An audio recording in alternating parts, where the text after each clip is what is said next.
Our hearts beat to the city streets. We began to feel the fire.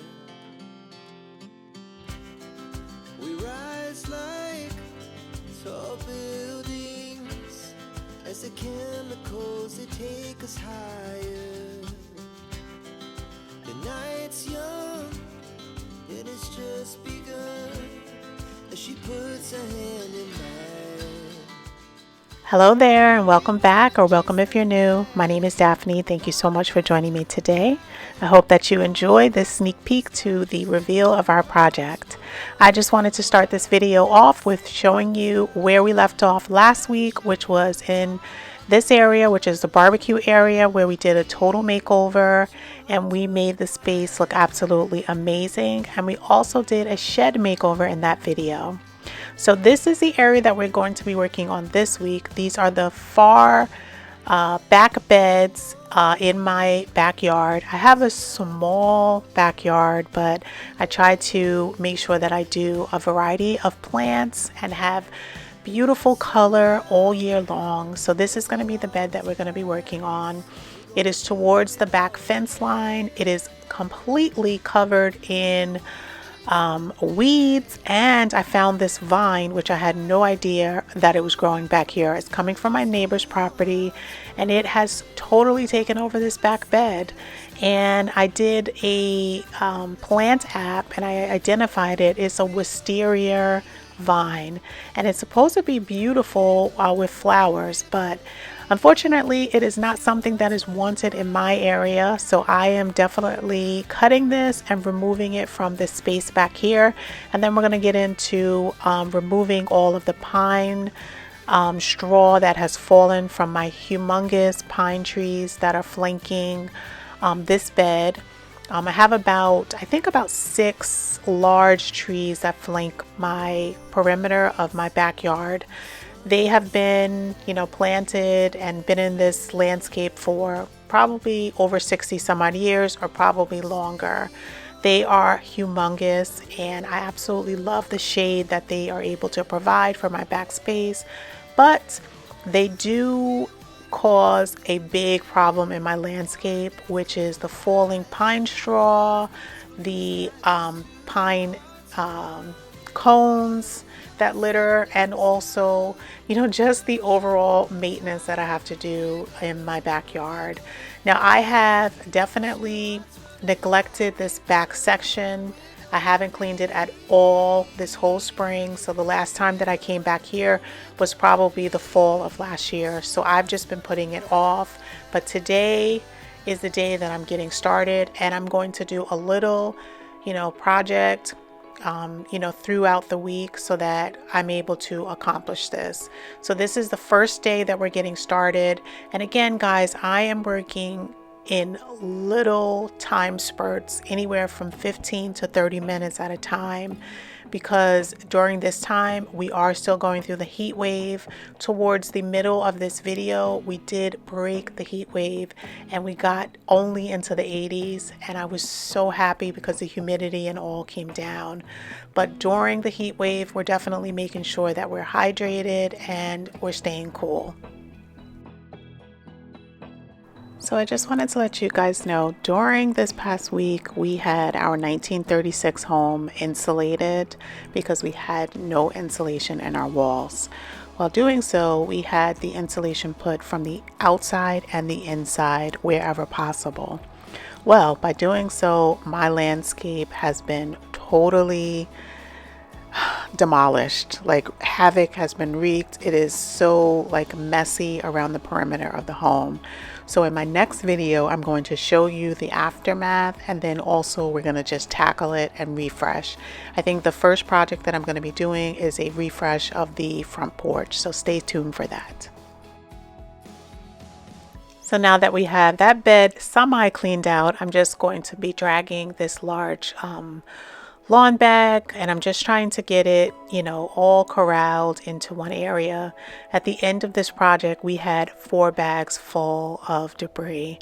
And what I usually do is bring all of the organic matter to our organic yard. Usually during the spring we have curbside pickup, but unfortunately throughout the balance of the year we have to drop it off to the organic yard, which is, not too far from me. It's probably about a 2-minute ride in the car, so I really don't mind dropping it off, especially because I'm able to not put it into the landfill, and they do an amazing job at our organic yard to be able to compost everything. Even if you're not able to do it yourself, especially myself, I don't compost, so I'm really glad that I'm able to just drop it off and have it done and be able to reap the benefits as well. So let me know if you guys have anything like this in your area, your town or city that you live in. Are you able to drop off your yard waste, or is it able to be picked up curbside, which I wish mine was done that way year round, but again, I'm really happy that we're able to, drop it off. So leave me a comment down below and let me know how it's in your area.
So now that we have that bed taken care of, I really wanted to just restain this bench. And guys, we actually like all of this woodwork. So in last video, the barbecue area, we built that structure, and we also built this box here as well. And there's a couple of other boxes that we built on the property as well. And these were our first outdoor project that we had ever did. It was probably about 11 or some odd years ago that we actually made them, and as you can see, they are holding up so well.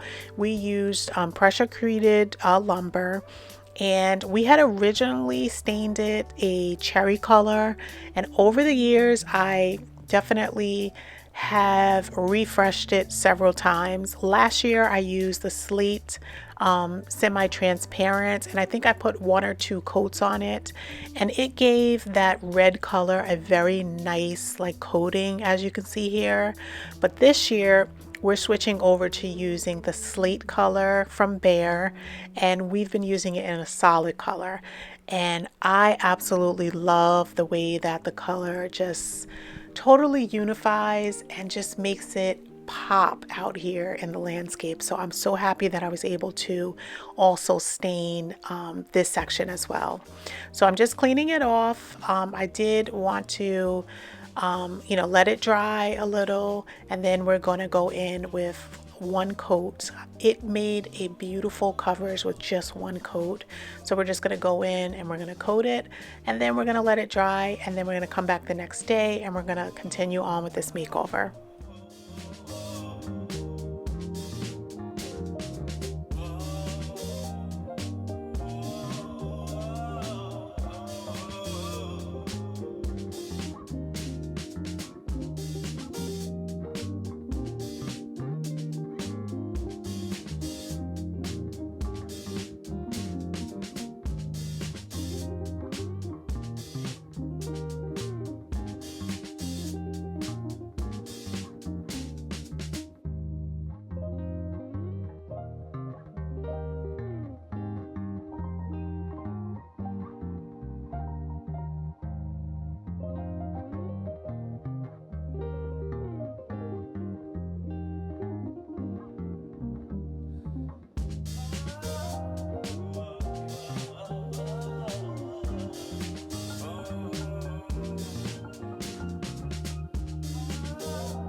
So as I was cleaning this area, I looked up and I said, you know what? I did not pressure wash the back section of the fencing earlier in the season when I did the side portion.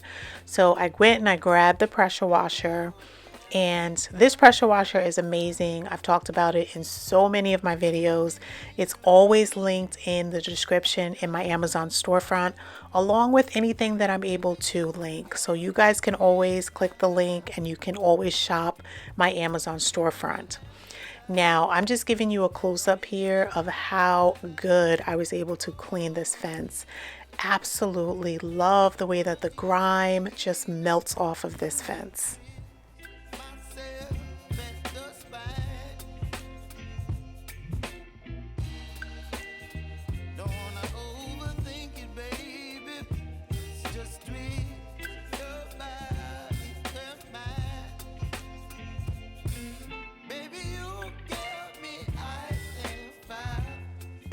So I just wanted to give you guys a close-up. So this was double stick tape that had baked onto the fencing and had been here for several years.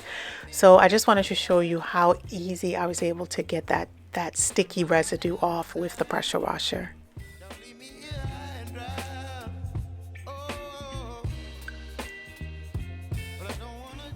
Now this bed over here is the worst bed on my property. I shared this last year. We had a mulberry tree which was huge and it split. The trunk split all the way down to the ground. So we had to have that humongous tree taken out last year. And I absolutely love the shade that it gave in this area, but unfortunately, there was no saving it, so we had to have it removed. Now, since then, the bed has been taken over with every type of weed that you ever want to imagine. So today I am just focusing in on all of the little things that I stashed over here when I was doing other, areas, and that totally got covered up by weeds. That is a bag of rubber mulch that we had relocated from another area. And then just other little debris. All of that stuff is sitting out on the curb. It's going to be picked up in the next trash day. I am all for just cleaning out and getting rid of anything that I see that I'm not using. And that's what I'm doing today. These weeds are so huge. They're so huge, but they're so easy to pull out, I have to say. So I'm just really enjoying myself getting all of these huge weeds out and cleaning out the space.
So as I'm working in this bed, I'm making sure, I'm not showing you guys, but every time I go to a new area, I am just taking out my phone and I'm doing the plant app. I think it's called PlantIn. I'll list it in the description, the name of the app. So what I do is I go on that app, which is a free app, and I just take a photo image of what I'm getting ready to work on so that I can identify what type of plant or weed it is so that I don't, mistakenly touch any type of poisonous plant, because at one point last year I did have a little poison ivy that I identified in this bed closer towards the fence and on my neighbor's property. So I'm always a little, hesitant to work in this bed, but I didn't have any issues. Even last year when I did identify it, I used a, poison and it killed it, and I didn't have any issues. Now this year, I kept looking at my sand cherry, which is the large plant that is right in the frame. And I was wondering, I was like, why is it so green? And then when I came out here, I realized that it was being taken over by a vine that is coming from the other side of the fence. So I'm just taking the time to pull off all of this viney, weedy plant and let my beautiful sand cherry be able to breathe, especially now that I've, trimmed off all of the overgrown limbs and just making it look absolutely amazing. So while I'm doing that, I'm also continuing on weeding and just pulling out all of the debris, that is collected in this bed as well.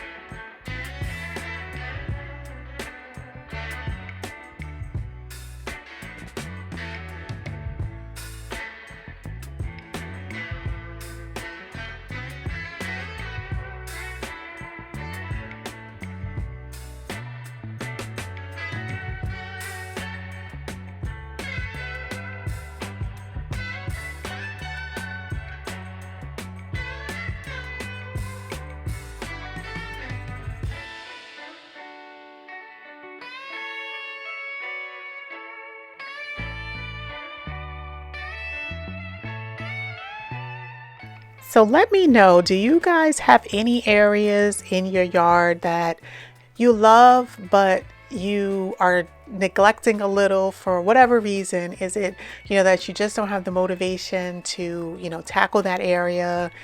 Are you a little more hesitant like myself because you think that they might be like poison ivy or something in that area? We all have these areas in our yards that we tend to neglect for whatever reason. But I just want to say it's okay to not have a fully manicured landscape all at once. This is a process, and you have to make sure that you're not overwhelming yourself and you're taking it one project, one step at a time, and enjoying what you're doing, because that's the whole point about it. If you garden, you want to make sure that you're not stressed out to complete a task. You actually want to enjoy the process. Sometimes this is a time when you don't have to think. You can put on your headphones, your music, and just zone out and just be in nature. So always make sure that you're not overwhelming yourself. You're not watching a video and seeing me, do projects and thinking that you have to. You work at your own pace and enjoy your space. And if you're only doing one little project, do that project and enjoy it. That is always what I think about when I'm out in my space. I look at a project, I look at a corner and say, what can I do? Can I stain it? Can I pick weeds? Can I mow it? Whatever I feel that I can do in that moment to make the space look better, that's what I do. And I encourage you to do the same.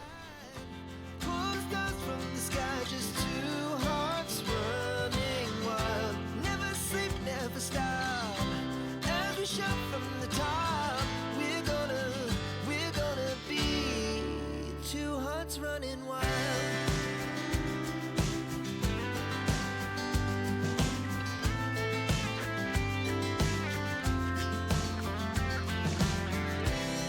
Now the morning is the afternoon. We lay awake in bed. The laughs so loud as the hours pass. We're gonna do it all again.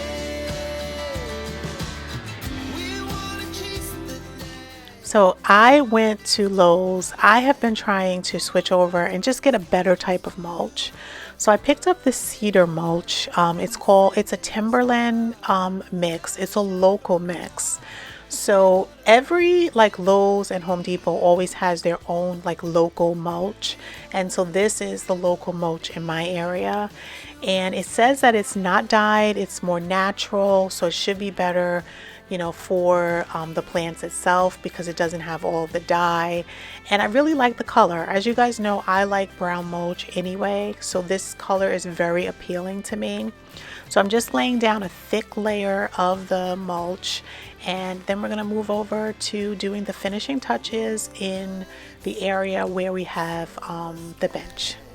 It was the best we ever had. And we'll stay on forever. We'll never have regrets. We wanna chase the night, wanna dance to the light, pull the stars from the sky, just two hearts. So I also added back up the decorations that I usually have on the back fence. They're just like a vinyl screen covering. So I usually attach that back. That was the residue of the double stick tape that I was removing, and I just reattached it with some fresh double stick tape.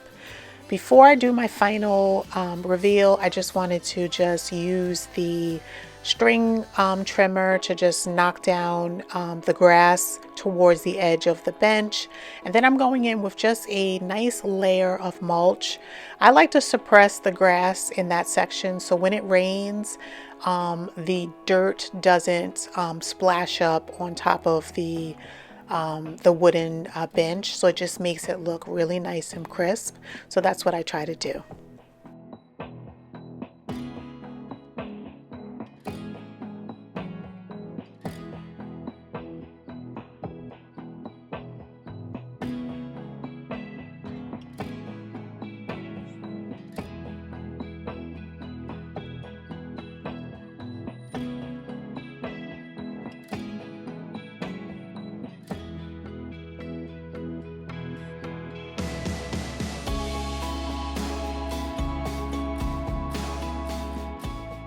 Thank you so much for joining me today. I hope that you truly enjoyed this makeover. If you did, make sure that you leave me a thumbs up down below and a plant emoji inside of the comment section if you like my vibe and you like the video. This is where we are doing the project recap. This is our last project, which was the makeover of the barbecue area and the shed. We're going to also go into the makeover of our pathway and our driveway. So if you haven't checked out these videos, the playlist is going to be linked in the description, so you can check those videos out. Thank you so much, and I'll see you back here on Sunday. Until then, have a blessed day.